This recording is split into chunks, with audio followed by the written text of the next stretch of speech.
ಯಜಮಾನ್ರೆ, ಇವತ್ತು ರಾತ್ರಿನೇ ದೇವಿಯ ಆಶೀರ್ವಾದ. ನಾಳೆ ಬೆಳಗಾಗೋ ಅಷ್ಟೊತ್ತಿಗೆ ನನಗೆ ಶತ್ರುಗಳೇ ಇರಬಾರ್ದು. Hi guys, welcome back to my YouTube channel. Guys, ಮಲ್ಕೊಂಡಿದ್ದ ಬೆಳಗ್ಗೆ ನಮ್ಮ ಹುಡುಗ ಇದ್ದಕ್ಕಿದ್ದಂಗೆ ಫೋನ್ ಮಾಡ್ಬಿಟ್ಟು ಬಾ ಮಚ್ಚ ಆಚೆ ಕರ್ಕೊಂಡು ಹೋಗ್ತೀನಿ ಅಂತ ಅಂದ. ನೋಡಿ ಗಾಯ್ಸ್, ಇವನೇ ನನ್ನ ಮಚ್ಚ, ಹೇಳು ಮಚ್ಚ. ಗೈಸ್ ತುಂಬ ಒಳ್ಳೆಯವನು ಅಂತ ಎಲ್ಲರೂ ಅಂದ್ಕೊಂಡವ್ರೆ. ಬಟ್ ಗೈಸ್ ಇವಾಗ ಅದೆಲ್ಲ ಬೇಡ ಬಿಡಿ. ಇವಾಗ ನಮ್ಮ ಹುಡುಗ ನನಗೆಲ್ಲೋ ಕರ್ಕೊಂಡು ಹೋಗ್ತೀನಿ ಅಂತ ಹೇಳಿದ್ದಾನೆ. ಬನ್ನಿ ಗೈಸ್ ಹೋಗೋಣ. ಆ್ಯಂಡ್ ಗೈಸ್, ನಿಮಗೆ ಸ್ಟಾರ್ಟಿಂಗ್ ವಿಡಿಯೋ ನೋಡ್ಬಿಟ್ಟೆ ಗೊತ್ತಾಗಿರುತ್ತೆ ನಾವೆಲ್ಲಿ ಹೋಗ್ತಿದ್ದೀವಿ ಅಂತ. ಶ್ರೀ ಕ್ಷೇತ್ರ ಚಾಮುಂಡೇಶ್ವರಿ ಗೌಡ್ಗೆರೆ ಸನ್ನಿಧ್ಯಕ್ಕೆ ಹೋಗ್ತಾ ಇದ್ದೀವಿ ಗೈಸ್. ಬನ್ನಿ, ಇವಾಗ ನಾವು ಆಟೋದಲ್ಲಿ ಹೋಗ್ತಾ ಇದ್ದೀವಿ. ಇಲ್ಲಿಂದ ನಾವು ತುಮಕೂರು KSRTC ಬಸ್ ಸ್ಟ್ಯಾಂಡ್ ಹತ್ರ ನಡ್ಕೊಂಡು ಹೋಗ್ತಾ ಇದೀವಿ. ನಮ್ಮ ಹುಡುಗ ನನ್ನ ಜೊತೆ ಬರ್ತೀನಿ ಅಂದ್ಬಿಟ್ಟು ಬರೀ ಅವ್ರ ಹುಡುಗಿ ಜೊತೆ ಫೋನಲ್ಲಿ ಮಾತಾಡೋದೇ ಆಗೋಗ್ಬಿಟ್ಟಿದ್ದಪ್ಪ. ಎಷ್ಟು ಉರ್ದೋಗ್ಬಿಡ್ತು ಅಂತ ಗೈಸ್, ತುಂಬ ಎಷ್ಟು ಚೀಪ್ ಅನ್ಸ್ಬಿಡ್ತು ಗೈಸ್ ನಮಗೆಲ್ಲರಿಗೂ. ಇವಾಗ ನಮ್ಮ ತುಮಕೂರು KSRTC ಬಸ್ ಸ್ಟ್ಯಾಂಡಿಂದ ಒಳಗಡೆ ಹೋಗ್ತಾ ಇದ್ದೀವಿ. ನಮ್ಮ Tumakuru KSRTC bus stand open ಆಗಿದ್ದು ಮಾತ್ರ ಸಖತ್ತಾಗಿ ಓಪನ್ ಆಗಿಬಿಡೈತೆ. ಇಲ್ಲಿಂದ ನಾವು ಹಿಂಗೆ ಒಳಗಡೆ ಹೋಗಿ ಫಸ್ಟ್ ಫ್ಲೋರ್ಗೆ ಹೋಗ್ಬೇಕಂತೆ ಗೈಸ್. ನನಗೆ ಗೊತ್ತಿಲ್ಲ ಅದು ಹೆಂಗೆ ಹೋಗೋದು ಅಂತ, ಯಾಕಂದರೆ ನಾನು KSRTC ಬಸ್ಸಲ್ಲಿ ಜಾಸ್ತಿ ಓಡಾಡೋದೇ ಇಲ್ಲ. ಫಸ್ಟ್ ಆಫ್ ಆಲ್ ನಾನು ಬಸ್ಸಲ್ಲೇ ಓಡಾಡೋಲ್ಲ ಹೇಳ್ಬೇಕು ಅಂದರೆ. ಎಲ್ಲೇ ಹೋದರೂ ಗಾಡಿಯಲ್ಲಿ ಏನಾಗಿ ಹೋಗೋದು ಬರೋದು, ಯಾವೊಂದು ಮೆಟ್ಲು ಹತ್ಕೊಂಡು ಹೋಗ್ತಾನೆ ಅಂತ ಅಂದ್ಬಿಟ್ಟು ಇವಾಗ ನಾವು ಎಕ್ಸ್ಲೇಟರಲ್ಲಿ ಹೋಗ್ತಾ ಇದ್ದೀವಿ. ಕಾಲಿಟ್ವಿ, ಹೋಯ್ತಾ ಇದ್ದೀವಿ ಮೇಲ್ಗಡೆ ಹೋಗ್ತಿದ್ದಂಗೆ ನಮ್ಮ ಹುಡುಗವ್ರ ಬಂದಿರ್ಬೋದು ಅಂತ ನಮಗೆ ಡೌಟ್ ಇತ್ತು. ಆದರೆ ಅವ್ರು ನಿಜವಾಗ್ಲೂ ಬಂದ್ಬಿಟ್ಟಿದ್ರು. ನಮ್ಮ ಹುಡುಗ ಹುಡುಗಿ ಅವನು ಮತ್ತು ಇನ್ನು ಒಬ್ಬರು ಹಸ್ಬೆಂಡ್ ಆ್ಯಂಡ್ ವೈಫ್ ಎಲ್ಲರೂ ಇವಾಗ ಶ್ರೀ ಕ್ಷೇತ್ರ ಚಾಮುಂಡೇಶ್ವರಿ ಗೌಡ್ಗೆರೆಗೆ ಹೋಗ್ತಾ ಇದ್ದೀವಿ. ನೀವು ಯಾರು ಅಲ್ಲಿಗೆ ಹೋಗಿದ್ದೀರಾ ನನಗೆ ಕಮೆಂಟ್ ಮಾಡಿ. ಆ್ಯಂಡ್ ಇವಾಗ ನಾವು ತುಮಕೂರು KSRTC ಬಸ್ ಸ್ಟ್ಯಾಂಡ್ ಹತ್ರ ಬಂದಿದ್ದ ತಕ್ಷಣ ನಾವು ಮಾಡ್ಕೊಂಡಿದ್ದು ಮೊದಲನೇ ತಪ್ಪು ಏನು ಅಂತ ಅಂದರೆ ಡೈರೆಕ್ಟ್ ಕುಣಿಗಲ್ ಬಸ್ ಹತ್ತಕ್ಕೆ ಹೋಗಿದ್ವಿ. ಬಟ್ ಆಮೇಲೆ ನಮಗೆ ಗೊತ್ತಾಯಿತು ಕುಣಿಗಲ್ ಬಸ್ ಹತ್ತಿದ್ರೆ ಅಲ್ಲಿ ಹೋಗಲ್ಲ, ಡೈರೆಕ್ಟ್ ತುಮಕೂರು KSRTC ಬಸ್ ಸ್ಟ್ಯಾಂಡಿಂದನೇ ಗೌಡ್ಗೆರೆಗೆ ನಮಗೆ ಬಸ್ ಡೈರೆಕ್ಟ್ ಆಗಿದೆ ಅಂತ. ನೋಡಿ ಗೈಸ್, ಇವಾಗ ನಮ್ಮ ಹುಡುಗ ಎಂಥ ಕಲಾವಿದ ಅಂತ ಅಂದರೆ ನೋಡಿ ಹೆಂಗೆ ಹತ್ತುತ್ತವನೇ ಬಸ್ಸು. ಅವ್ರನ್ನೆಲ್ಲ ನೋಡಕ್ಕೆ ಹೋಗ್ಬೇಡಿ, ಪಕ್ಕದಲ್ಲಿ ಯಾರಿದ್ದಾರೆ ಅಂತ. ಜನ ಸಾಗರನಪ್ಪ, ಕೊನೆಯಲ್ಲಿರೋರಂತೂ ಕೈಗಂತೂ ಸಿಕ್ತಿಲ್ಲ. ಎಷ್ಟು ಜನ ಸಾಗರ ಅಂತ ನಿಮಗೆ ಮುಂದೆ ಗೊತ್ತಾಗುತ್ತೆ ನೋಡಿ. ಎಲ್ಲ ಖಾಲಿ ಹೊಡಿತಿತ್ತು ಬಸ್ಸು. ಇಲ್ಲಿ ಕುತ್ಕೊಂಡು ನನ್ನ ಮಚ್ಚಂಗೆ ಹೇಳ್ತಿದ್ದೆ, ಮಚ್ಚ ಏನು ಜನಸಾಗರ, ಯಾರು ಇಲ್ವಲ್ಲೋ ಬಸ್ಸಲ್ಲಿ ಅಂತ. ಆದರೆ 2 ನಿಮಿಷ ಬಿಟ್ಟು ನೋಡಿದ್ಮೇಲೆ ನಮಗೆ ಗೊತ್ತಾಗಿದ್ದು ಎಷ್ಟು ಜನ ಇಲ್ಲ ಅವರೇ ಅಂತ. ಎಷ್ಟು ಜನ ಬರ್ತಾರೆ ದೇವಸ್ಥಾನಕ್ಕೆ ಅಂತ ನಾವು ಬಸ್ಸಲ್ಲೇ ಅರ್ಥ ಮಾಡ್ಕೊಂಬಿಟ್ವಿ. ಮತ್ತು ನಮ್ಮ ಹುಡುಗ ಅಂತೂ ಬೇಜಾನ್ ತಲೆ ತಿಂತಿದ್ದಾಗುರು, ಯಾಕಾದ್ರು KSRTC ಬಸ್ಸಲ್ಲಿ ಹತ್ಬಿಟ್ನೋ ಅನ್ಸ್ಬಿಡ್ತು. ಯಾಕಂತಂದರೆ ಹಿಂದ್ಗಡೆ ಆಂಟಿದಿರು ಕಿಚ್ಚಾಡೋದು, ಮುಂದ್ಗಡೆ ಜಗಳ ಆಡೋದು ಎಲ್ಲ ಕೇಳಿಸ್ಕೊಂಡು ತಲೆನೋವೇ ಬಂದ್ಬಿಟ್ಟಿತ್ತು. ಆಮೇಲೆ ಬಸ್ಸಿಂದ ಎಷ್ಟೊತ್ತು ಹೊರಡುತ್ತೆ ಅಂತ ನೋಡ್ತಿದ್ದಂಗೆ ಬಸ್ ಸ್ಟಾರ್ಟ್ ಆಯಿತು. ಬಸ್ ಸ್ಟಾರ್ಟ್ ಆಗಿದ್ದೇನೋ ಆಯಿತು ಗುರು, ಬಸ್ ತುಂಬ ಜನ ಸಾಗರ ಆಗೋದ್ರು. ಇವಾಗ ಮುಂದೆ ಇರೋರು ಕೈಗೆ ಸಿಗಲ್ಲ, ಹಿಂದೆ ಇರೋರು ಕೈಗೆ ಸಿಗಲ್ಲ, ಹಂಗಾಗೋಗ್ಬಿಟ್ಟಿತ್ತು ನಮ್ಮ ಪರಿಸ್ಥಿತಿ. ಬಸ್ಸಲ್ಲಿ ಕೂತ್ಕೊಂಡು ಬೇಜಾರಾಗ್ತೈತೆ ಅಂತ ಅಂದ್ಕೊಂಡಿದ್ದು ಅಷ್ಟೊತ್ತಿಗೆ ಒಂದೇ ಒಂದು ಪಾಪು ಹೆಂಗೆ ಬಂತು ಅಂತ ಅಂದರೆ, ಸ್ಟಾರ್ಟಿಂಗ್ ಈ ಮಗು ಮಾತಾಡ್ತಾನೆ ಇರಲಿಲ್ಲ. ಬಂದರು, ಯಾರೋ ಆಂಟಿ ಬಂದರು, ನಿಂತ್ಕೊಳ್ಳೋಕ್ಕಾಗಲ್ಲಪ್ಪ ಪಾಪನ ಕೊಟ್ಟಿಸ್ಕೊತೀರ ಅಂತ ಕೊಟ್ಟರು. ಕೂರಿಸ್ಕೊಂಡಿದ್ವಿ, ಏನೇನು ಮಾತಾಡ್ತಿರಲಿಲ್ಲ. ಎಷ್ಟು ನಾವು ತಲೆ ಕೆಡಿಸಿದ್ರು ಮಾತಾಡ್ತಿರ್ಲಿಲ್ಲ. ನಾವು ಏನೇನೋ ಕೇಳಿದ್ವಿ, ನಿನ್ನ ಹೆಸ್ರು ಏನು ಮಾಡ್ತೀರ ನೀನು ಅಂತ ಕೇಳಿದಾಗ ಏನೂ ಮಾತಾಡ್ತಿಲ್ಲ. ಒಳ್ಳೆ ಕಳ್ಳನ ಥರ ನೋಡ್ತಿದ್ದ. ಆಮೇಲೆ ಇದ್ದಕ್ಕಿದ್ದಂಗೆ ಆಟ ಆಡೋಕ್ಕೆ ಸ್ಟಾರ್ಟ್ ಮಾಡ್ಬಿಟ್ನಲ್ಲಪ್ಪ ನನ್ನ ಜೊತೆ ಅಂತೂ. ನಾನು ಅವ್ನ ಜೊತೆ ಚೈಲ್ಡಾಗಿ ಹೋಗ್ಬಿಟ್ಟೆ. ನೋಡ್ರಿ ಹೆಂಗೆ ಆಟ ಆಡ್ತಿದ್ದೀವಿ ನಾವೆಲ್ಲ. ಆಯ್ ಮಾಡು ಅಂತಂದರೆ ಅವಾಗಲೂ ಆಯ್ ಮಾಡಲಿಲ್ಲ ಅವನು, ನಾನು ಕೈ ಎತ್ತಿ ಹಿಡಿದ್ರು ಆಯ್ ಮಾಡಲಿಲ್ಲ. ಆಮೇಲೆ ಇದ್ದಕ್ಕಿದ್ದಂಗೆ ರಚ್ಚಿಗೆದ ಬಾಲಕ್ ಒಂಥರ ಅಯ್ಯೋ ಆಡ್ದ ಸಖತ್ತಾಗಿ ಆಟ ಆಡೋದ ಮಾತ್ರ. ನಮಗಂತೂ ಫುಲ್ ಖುಷಿನೇ ಆಗೋಯ್ತು. ಯಾವುದೋ ಒಂದು ಪೇಪರ್ ಕೊಟ್ಟ, ಬೋಟ್ ಮಾಡಿಕೊಡು ಅಂತ. ನಮಗೆ ಮೊದಲೇ ಬೋಟ್ ಮಾಡೋಕ್ಕೆ ಬರಲ್ಲ. ನಾವು ಅದರಲ್ಲಿ ಏನೋ ಒಂದು ಸರ್ಕಸ್ ಮಾಡಿ ಬೋಟ್ ಮಾಡಿಕೊಟ್ರೆ ಆ ಬೋಟ್ನ ನೀರಲ್ಲಿ ಹೋಗಿಸ್ತಿದ್ದೀನಿ ಅಂತಾನೆ. ಆದರೆ ಪೂಜೆ ಮಾಡೋ ಥರ ಪೂಜೆ ಮಾಡ್ತಿದ್ನಪ್ಪ ಹುಡುಗ. ಸಖತ್ತಾಗಿ ಮಾಡ್ತಿದ್ದ ಗುರು. ಹೆಂಗಪ್ಪ ಕಳಿಯೋದು 100 ಕಿಲೋಮೀಟ್ರ್ ಅಂತ ಯೋಚನೆ ಮಾಡ್ತಿದ್ದಂಗೆ ಪಾಪು ಬಂದ. ಒಂದು 65 ಕಿಲೋಮೀಟ್ರಿಂದ 70 ಕಿಲೋಮೀಟ್ರ್ ಕಂಪ್ನಿ ಕೊಟ್ಟ. ಆ ಅಜ್ಜಿ ನೋಡ್ರಿ ಇವರು ಹೆಂಗೆ ನೋಡ್ತಾವ್ರು ನೋಡ್ರಿ. ಯಾರು ಇವಾಗ ವೀಡಿಯೋ ಮಾಡ್ತಿದ್ರೆ ಸಾಕಪ್ಪ, ಎಲ್ಲ ಕಡೆ ನೋಡ್ತಿರ್ತಾರೆ. ನಾನು ನಿಮಗೆ ಫಸ್ಟೇ ಹೇಳಿದೆ ಗುರು, ನಮ್ಮ ಹುಡುಗ ನೋಡೋಕೆ ಒಳ್ಳೆ ಅಂತಾರ ಅವನೇ, ಆದರೆ ಅವ್ನು ಸುಮ್ಮನಿದ್ರು ಅವ್ನ ಕೈಗಳು ಸುಮ್ಮನಿರಲ್ಲ ಅಂತ. ಆ ಹುಡುಗಂಗೆ ಕ್ವಾಟ್ಲೆ ಕೊಟ್ಟ ಗುರು, ಸಖತ್ತಾಗಿ ಕೊಟ್ಟ. ನನಗೂ ಕ್ವಾಟ್ಲೆ ಕೊಟ್ಬಿಟ್ಟ. ಯಾಕಾರು ಬಸ್ ಹತ್ಕೊಂಡು ಅಂತ ನನ್ನ ಮನದಾಳದ ಮಾತು ಹೇಳೋ ಅಷ್ಟರೊಳಗೆ ಗುರು ಪಾಪ ಹುಡುಗ ಹೇಳ್ಕೊಂಡು ಹೊರಟೋಗ್ಬಿಟ್ಟ.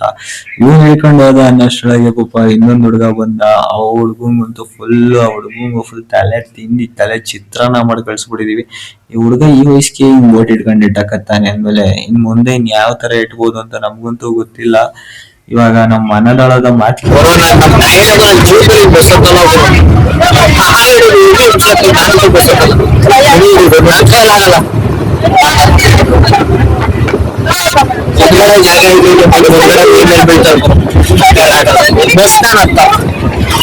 ಗೈಸ್, ಒಬ್ಬ ತರ್ಲೆ ತಿಮ್ಮ ಹೋದ, ಈಗ ಇನ್ನೊಬ್ಬ ತರ್ಲೆ ತಿಮ್ಮ ಹೋದೆ, ಇವನ ಹೆಸರು ಗೊತ್ತಿಲ್ಲ.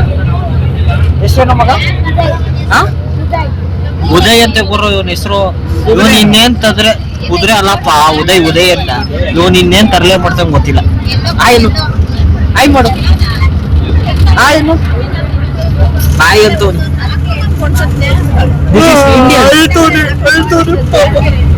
ಈ ದೇಶ 24 ತೋರಿಸ್ತವ್ರಿ. 24 ಅಲ್ವಾ ಇರೋದು, ಮನುಷ್ಯರಿಗೆ ಗೊತ್ತಿಲ್ಲ. ನನ್ಗೆ 32 ಅಂತೆ. ಸಾರಿ, ಮಿಸ್ಟೇಕ್ ಆಗ್ಬಿಟ್ಟೈತೆ. ಗ್ಲಾಮರ್ ಮಿಸ್ಟೇಕ್ ಹೋಗ್ಬಿಟ್ಟು.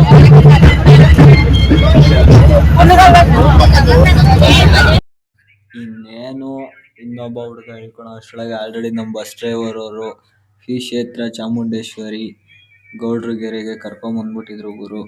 ನೋಡ್ ಗುರು, ನಮ್ಮ ಗೌಡ್ಗೆರೆಯಲ್ಲಿ ಎಷ್ಟು ಜನ ಇದ್ದಾರೆ ಗುರು. ಚಾಮುಂಡೇಶ್ವರಿ ದರ್ಶನ ಮಾಡಕ್ಕೆ ಎಷ್ಟು ಜನ ಅಂದ್ರೆ ಎಷ್ಟು ಜನ ಕಾಯ್ತಿದ್ದಾರೆ ಅಂತ ಅಂದ್ರೆ ಗುರು, ದೇವರಣೆಗೂ ನಾನೇ ಕಂಗಾಲಾಗೋಗ್ಬಿಟ್ಟೆ. ಬನ್ನಿ ಒಳಗಡೆ ಜನ ಎಷ್ಟು ಜನ ನಿಮ್ಗೆ ನಾನು ತೋರಿಸ್ತೀನಿ. ಬರೀ ಇದು ಎಂಟ್ರೆನ್ಸ್ ಅಷ್ಟೇ. ಬಸ್ ಇಳ್ದಿರೋದು KSRTC ಬಸ್ ಸ್ಟಾಪ್ ಬರುತ್ತೆ ಇಲ್ಲಿ. ಆ ಬಸ್ ಸ್ಟಾಪ್ ಇಳ್ದಿರೋದು ಅಷ್ಟಕ್ಕೆ ಎಷ್ಟು ಜನ ಇದ್ದಾರೆ ಅಂತ ಅಂದ್ರೆ, ಇನ್ ಒಳಗಡೆ ನಿಮ್ ನೋಡಿದ್ರೆ ಧರ್ಮಸ್ಥಳದಲ್ಲಿ ಇರಲ್ಲ ಗುರು. ಸೇಮ್ ನಾನು ತಿರುಪತಿಗೆ ಬಂದ್ಬಿಟ್ಟಿದೀನಿ ಅನ್ಕೊಂಡ್ಬಿಟ್ಟೆ, ಅಷ್ಟು ಜನ ಒಳಗಡೆ ಇದಾರೆ. ಬನ್ನಿ ನಾನು ನಿಮಗೆ ತೋರಿಸ್ತೀನಿ ಅಂತ ಏನ್ ಹೇಳ್ಬಿಟ್ಟೆ ಗುರು. ಫಸ್ಟ್ ಚಪ್ಪಲಿ ಬಿಟ್ಟಾದ್ಮೇಲೆ ಗುರು, ಕಾಲ್ ತೊಳ್ಕೊಳಕ್ಕೆ ಇಷ್ಟು ಜನದ ಮುಂದೆ ನಾವ್ ಹೆಂಗಪ್ಪ ಹೋಗೋಣ ಅಂತ ಅಂತಿದ್ವು. ಅಷ್ಟ್ರಲ್ಲಾದ್ರೆ ನಮ್ಮ ಬಾಸ್ ಡೆವಿಲ್ ಮೂವಿ ಪೋಸ್ಟರು ದೇವಸ್ಥಾನ ಮುಂದೆ ಅಂಟಿಸಿದ್ರು. ನೋಡ್ ಗುರು, ನಮ್ಮ ಬಾಸ್ ಡೆವಿಲ್ ಮೂವಿ ಕಾಲ್ ತೊಳ್ಕೊಳ್ಳೋಣ ಅಂತ ನೀರ್ ಬಿಟ್ಕೊಂಡ್ರೆ ಬಿಸಿಲಲ್ಲಿ ಬಿಸಿನೀರೇ ಬಂದ್ಬಿಡ್ತಿತ್ತು. ಅಲ್ಲಂತೂ ಎಷ್ಟು ಬಿಸಿನೀರ್ ಬರ್ತಿತ್ತು ಅಂತಂದ್ರೆ ಕಾಲ್ ಮೇಲೆ ಬಿದ್ದಿ ಅಷ್ಟ ಕಾಲೇ ಸುಟ್ಟೋಯ್ತು ಅಂತ ಅನ್ಕೊಂಡ್ಬಿಟ್ಟಿದ್ವಿ ನಾವೆಲ್ಲರೂ. ಇನ್ನೇನು ಒಳಗಡೆ ಹೋಗ್ಬೇಕು. ಒಳಗಡೆ ಹೋಗ್ತಿದ್ದಂಗೆನೆ ನಮಗ್ ಸ್ಟಾರ್ಟಿಂಗ್ ಕಾಣಿಸೋದೆ ನಮ್ಮ ತಾಯಿ ದರ್ಶನ ಸಿಕ್ತಲ್ಲಪ್ಪ ಹೆಂಗೋ ಅಂತ ಅನ್ಕೊಂಡ್ರೆ, ಒಳಗಡೆ ಹೋಗ್ತಿದ್ದಂಗೆ ನಮಗೆ ಕಾಣಿಸಿದ್ದೆ ಮಿನಿ ತಿರುಪತಿ ಅಂತ ಅನ್ಕೊಂಡ್ಬಿಟ್ವಿ ಗುರು. ಸೇಮ್ ನನ್ ಕನ್ಫ್ಯೂಸ್ ಆಗೋಗ್ಬಿಟ್ಟೆ. ಇಷ್ಟು 1000 ಜನ ಗುರು ತಾಯಿ ದರ್ಶನ ಮಾಡಕ್ ಬಂದಿದ್ದಾರೆ ಅಂತ ಅಂದ್ರೆ ಏನ್ ಹೇಳೋದು ಅಂತಾನೆ ಗೊತ್ತಾಗ್ಲಿಲ್ಲ ಗುರು. ಸಿದ್ಧಗಂಗೆ ಜಾತ್ರೆನೋ ಅಥವಾ ಮಿನಿ ತಿರುಪತಿಗೆ ಬಂದಿದೀವೋ ಏನಂತ ಒಂಚೂರು ನಮಗೆ ಅರ್ಥ ಆಗ್ಲಿಲ್ಲ. ಮಾತ್ರ ನೋಡಿ ಗುರು, ಅಲ್ಲಿ ನಮ್ಮ ತಾಯಿ ಗುರು 60 ಅಡಿ ಗುರು. ನಮ್ಮ ಇಂಡಿಯಾದಲ್ಲೇ ಅಷ್ಟು ಅಡಿದು ಯಾವ ದೇವಿ ವಿಗ್ರಹನೂ ಇಲ್ಲ ಗುರು, ಪಂಚಲೋಹದಿಂದ ಮಾಡಿರೋದು. ಇಲ್ಲಿ ಏನಕ್ಕೆ ಇಷ್ಟು ಜನ ಬರ್ತಾರೆ ಅಂತ ಅಂದ್ರೆ, ಇವ್ರ ಕಷ್ಟಗಳೆಲ್ಲ ಹೇಳ್ಕೊಂತಾರೆ. ಮೊದಲನೇ ಸರಿ ಬಂದಾಗ ಹೇಳ್ಕೊಂಡು, ಇಲ್ಲೆಲ್ಲ ಏನ್ ನೀವು ನೋಡ್ತಿದ್ದೀರಾ ಕಾಯಿ ಕಟ್ಟಿದಾರಲ್ಲ, ಇದು ಅವ್ರದ್ದು ಹರಕೆ ಹೊತ್ಕೊಂಡ್ ಕಟ್ಟಿರ್ತಾರೆ. ನಮ್ ಕಷ್ಟ ಎಲ್ಲ ಪರಿಹಾರ ಆದ್ರೆ ನಾವು ಮತ್ತೆ 3 ವಾರ ಇಲ್ಲ 9 ವಾರ ಬಂದ್ ಹೋಗ್ತೀವಿ ಅಂತ.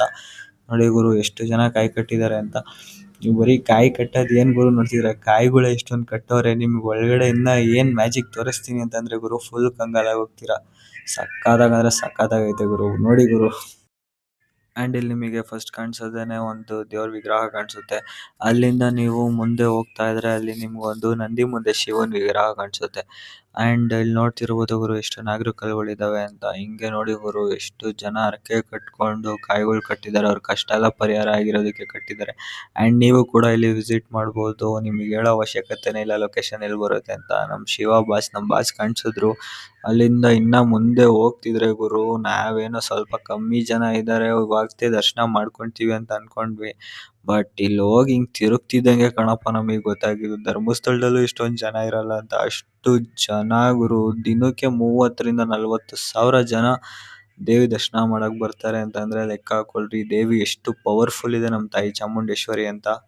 ನೋಡಿ ಎಷ್ಟು ಜನ ಅಂದ್ರೆ ಎಷ್ಟು ಜನ ಸಾಗರ ಇದೆ. ಆ್ಯಂಡ್ ನಾನು ಇದನ್ನ ಈ ವಿಡಿಯೋ ಇಲ್ಲಿಗೆ ಪಾಸ್ ಮಾಡ್ತೀನಿ. ಯಾಕಂತ ಅಂದ್ರೆ ಮುಂದ್ಗಡೆ ನಮಗೆ ಕ್ಯೂ ಅಲ್ಲಿ ನಿಂತ್ಕೊಳ್ಳೋಷ್ಟೊಳಗೆ ಫುಲ್ ಸುಸ್ತಾಗಿ ಹೊರಟೋಗ್ಬಿಡುತ್ತೆ. ಆ್ಯಂಡ್ ಇದ್ರೊಳಗಡೆ ಹೋಗಿ ನಾವು ತಾಯಿ ದರ್ಶನ ಮಾಡ್ಕೊಂಡು ಆಚೆ ಬರ್ತಿದ್ದಂಗೆ ನಮಗೆ ಪಂಚಲೋಹದಿಂದ ಮಾಡಿರೋ 60 ಅಡಿ ಸ್ಟ್ಯಾಚ್ಯೂ ಆಫ್ ಶಕ್ತಿ ಕಾಣಿಸುತ್ತೆ. ನೀವು ಇಲ್ಲಿಗೆ ಹೆಂಗ್ ಹೋಗ್ಬೇಕು ಅಂತಂದ್ರೆ ನೋಡಿ ಗುರು, ಅಲ್ಲಿ ಮೇಲ್ಗಡೆಯಿಂದ ಫುಲ್ ಸುತ್ತಾಕೊಂಡು ಬರ್ಬೇಕು. ನೋಡಿ, ನಮ್ಮ ತಾಯಿ ದರ್ಶನ ಮಾಡಕ್ಕೆ 60 ಅಡಿ ಇರೋ ಶಕ್ತಿ ದರ್ಶನ ಮಾಡಕ್ಕೆ ನಾವು ಕನ್ಫ್ಯೂಸ್ ಆಗ್ಬಿಟ್ಟು ಲೆಫ್ಟಿಗೆ ಹೋಗ್ತೀವಿ, ಆಮೇಲೆ ಇಲ್ಲ ಅಂದ್ಬಿಟ್ಟು ಈ ರೂಟ್ ಒಳಗೆ ನುಗ್ತೀವಿ. ಇಲ್ಲಿ ನುಗ್ಕೊಂಡು ನಮಗೆ ಫುಲ್ ತಲೆ ಕೆಟ್ಟೋಗ್ಬಿಟ್ಟಿದೆ. ಫುಲ್ಲು ಮೈ ಕೈ ನೋವು, ಬಿಸಿಲಿಗೆ ಫುಲ್ ಸುಸ್ತಾಗೋ ಥರ ಆಗ್ತಿತ್ತು. ಆದ್ರೂ ತಾಯಿ ದರ್ಶನ ಮಾಡಲೇಬೇಕು ಅಂತ ನಾವು ಮುಂದೆ ನುಗ್ಗಿ, ನಮ್ದು ಡೈಲಾಗ್ ಐತಲ್ಲ ಗುರು, ನಡೆ ಮುಂದೆ ನುಗ್ಗಿ ನಡೆ ಮುಂದೆ ಅಂತ, ನಮ್ಮ ತಾಯಿ ದರ್ಶನ ಮಾಡ್ಕೊಂಡೆ ನಾವು ಕೊನೆಗೆ ಬಂದಿದ್ದು. ಬನ್ನಿ ಇಲ್ಲಿಂದ ನೀವೇ ನೋಡ್ಕೊಂಡು ಹೋಗಿ ಏನೇನು ನಿಮಗೆ ಕಾಣಿಸುತ್ತೆ ಅಂತ.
ತಾಯಿ ದರ್ಶನ ಮಾಡ್ಕೊಂಡು ಕೆಳಗಡೆ ಬರ್ತಿದ್ದಂಗೆ ನಮ್ಗೆ ಎಡಗಡೆ ನಮ್ಮ ಪರಂಪರೆ ಅಂತ ನಿಮ್ಗೆ ಕಾಣಿಸುತ್ತೆ. ಹಳೆ ಕಾಲದಲ್ಲೆಲ್ಲ ಏನೇನಾಗಿತ್ತು ಅಂತ A to Z ಪ್ರತಿಮೆಗಳ್ನ ಮಾಡಿ ಒಳಗಡೆ ಇಟ್ಟಿದ್ದಾರೆ. ಅಂಡ್ ನಿಮ್ಗೆ ಒಳಗಡೆ ಹೋಗ್ಬೇಕಾದ್ರೆ ಇಲ್ಲಿ ಆ ಎಕ್ಸಿಬಿಷನ್ ನಿಮ್ಗೆ ಎಂಟ್ರೆನ್ಸ್ ಫೀಸ್ ಇರುತ್ತೆ. ಜಸ್ಟ್ ಒಬ್ರಿಗೆ 20 ರೂಪಾಯಿ ಅಂತ ಇರುತ್ತೆ. ನೀವು ಇಲ್ಲಿಂದ ಸ್ಟಾರ್ಟ್ ಮಾಡ್ಕೊಂಡು ನೋಡ್ಕೊಂಡು ಹೋದ್ರೆ ಗುರು ಎಲ್ಲ ಮಸ್ತಾಗಿ ಗುರು, ಪ್ರತಿಮೆಗಳಾಗಿರ್ಬೋದು, ನವಶಕ್ತಿಗಳಾಗಿರ್ಬೋದು, ಆಗಿನ ಕಾಲದಲ್ಲಿ ಎಲ್ಲ ಏನೇನ್ ಮಾಡ್ತಿದ್ರು, ಹೆಂಗ್ ಅಡಿಗೆಗಳು ತಯಾರು ಮಾಡ್ತಿದ್ರು, ಹೆಂಗ್ ಬೆಳೆ ಎಲ್ಲ ಬೆಳೀತಿದ್ರು, ಅದೆಲ್ಲ ಇದ್ರಲ್ಲಿ ನಿಮ್ಗೆ ತೋರಿಸಿದ್ದಾರೆ ಗುರು. ಬನ್ನಿ ನೋಡಿ.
ಆ್ಯಂಡ್ ನಾವ್ ಇಲ್ಲಿಗೆ ಎಂದಕ್ಕೆ ಹೋಗಿದ್ದು ಅಂತಂದ್ರೆ ನಮ್ಮ ಹುಡುಗನ ಕನ್ಸಲ್ಲಿ ತಾಯಿ ಚಾಮುಂಡೇಶ್ವರಿ ಬಂದಿದ್ರಂತೆ.